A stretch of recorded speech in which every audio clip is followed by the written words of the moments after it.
Welcome back to the channel, and who would have seen that coming? Sunderland nil, Middlesbrough 4, and the perfect way for the club to go into the international break.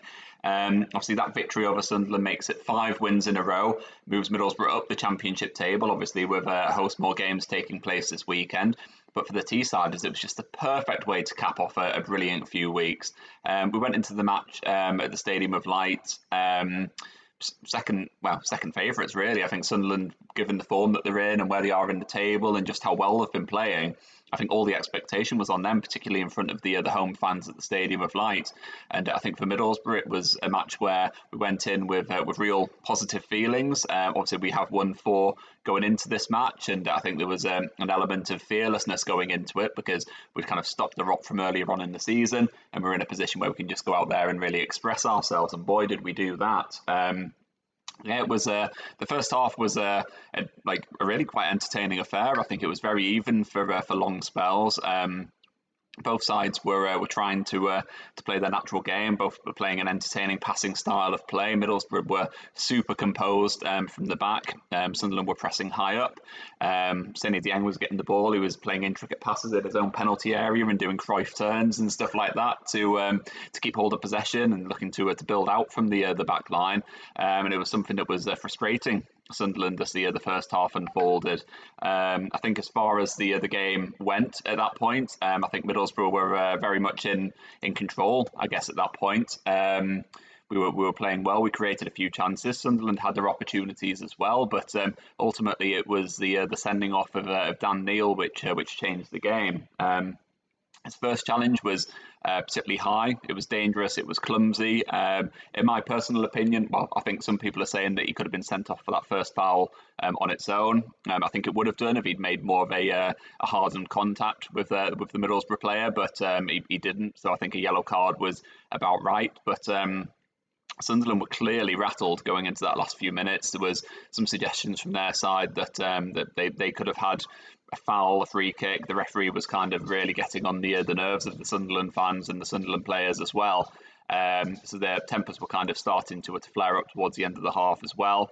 And then Dan Neil ultimately was given a sending off, the second bookable offence, a red card for dissent, as he was clearly mouthing off to the referee after a foul just before him as well. That set up a cagey end to the first half. There was a challenge with pretty much the last kick of the game where Josh Coburn went into Dan Ballard at the back. Ballard got up and gave Coburn a shove, sparking a pretty big melee on the other touchline. Michael Carrick, the most laid back of figures, had to step in, try and interject to make sure that nothing too severe happened and no Middlesbrough player kind of crossed the line.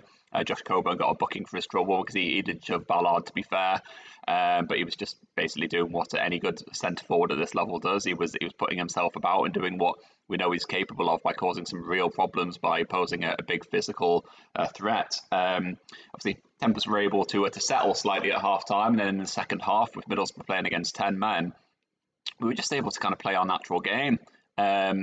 We were doing it from the very start, passing in triangles and playing out from the back. But I think with that numerical advantage, it just meant that Michael Carrick's team were just really able to kind of enjoy themselves and start to exploit the space on what is a large Stadium of Light pitch. So obviously goals in the game came from some Sam Greenwood, Matt Crooks, Izzy Jones, and Marcus Force as well, who got on the score sheet at the very end.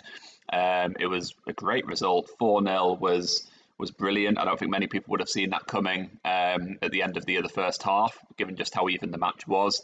But for Middlesbrough, it was just a real show of keeping our composure. It was a fiery clash the entire way through. There was challenges galore, but Middlesbrough kept a level head, and I do think that's the influence of Michael Carrick. We've kind of seen it so far this season in the opening weeks, that even when things aren't going well, he's very level-headed. He doesn't get too low, he doesn't get too high, nothing like that. It's very much just about going out there, doing the job, taking the emotion out of it, and make sure that you're doing your job to perfection. And that's what Middlesbrough did. They were able to, I suppose, extract the sting from the contest. And then as the second half came to fruition, we were able to just play our game. do our thing, put Sunderland under pressure, and with a couple of goals in quick fire succession, it was just a really easy way to go and get that victory. I wanted to talk about Sam Greenwood as well. He did really well on what was a difficult afternoon for him. He's a Sunderland lad. His parents and his family are all Sunderland fans. He mentioned before the match that his dad was in the Middlesbrough end, but I think the rest of his family were in the Sunderland end. He obviously got the first goal to get things up and running. He refused to celebrate in front of the Sunderland fans, which is absolutely his right and completely respected, because he is a Sunderland lad. No, even if he's playing unknown with Middlesbrough this season, he is a Sunderland lad, and he might not want to celebrate in front of his boyhood fans, I guess. So that was absolutely fine, but there was something thrown from the crowd, which wasn't great to see.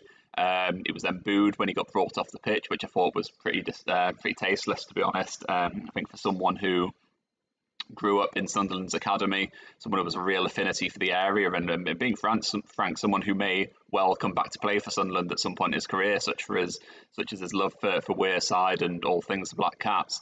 It was a real shame to kind of see him booed, but I think that kind of made the victory all the sweeter. It was a difficult afternoon for him, but he did particularly well. He played on that left-hand side, replaced Riley McGree, who missed out with a foot injury. So he played on the left side, and Mac Crooks played at number 10. Vandenberg was meant to be playing at right back, but he picked up an injury in the warm-up. So Tommy Smith came in, and he looked solid as well.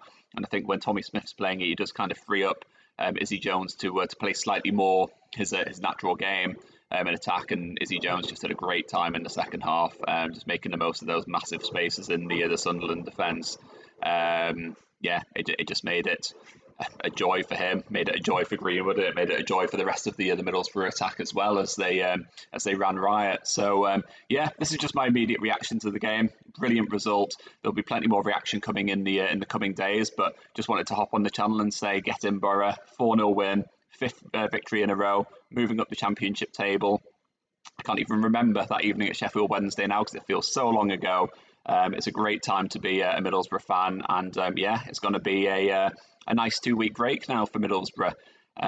Gives them chance to get some of their players back up to full fitness, prepare for what's going to be another tricky run of fixtures after the international break. But the hope for Middlesbrough will be that they can kick on, add to this 5-match winning run, and start to close in on the top half of the table, and then ultimately the top 6 in the promotion race. But it's a long season, but I think what we've seen in the last couple of weeks has been brilliant to see. We've really stopped the rot. Given just how concerned fans were at the start of the season, it's great to get these wins on the board. Great to get confidence back in the fans. Great to get the new signings up to speed. I think it's looking like a really strong squad that Michael Carrick's got, which is something that I wouldn't have been saying even 3 weeks ago. So brilliant results at the Stadium of Light. One for fans to be celebrating this weekend, and keep an eye on the channel in the coming days, because I've got something really exciting lined up for you. Please hit subscribe so you can be the first to see it when it drops in the next couple of days. And I will catch up with you soon.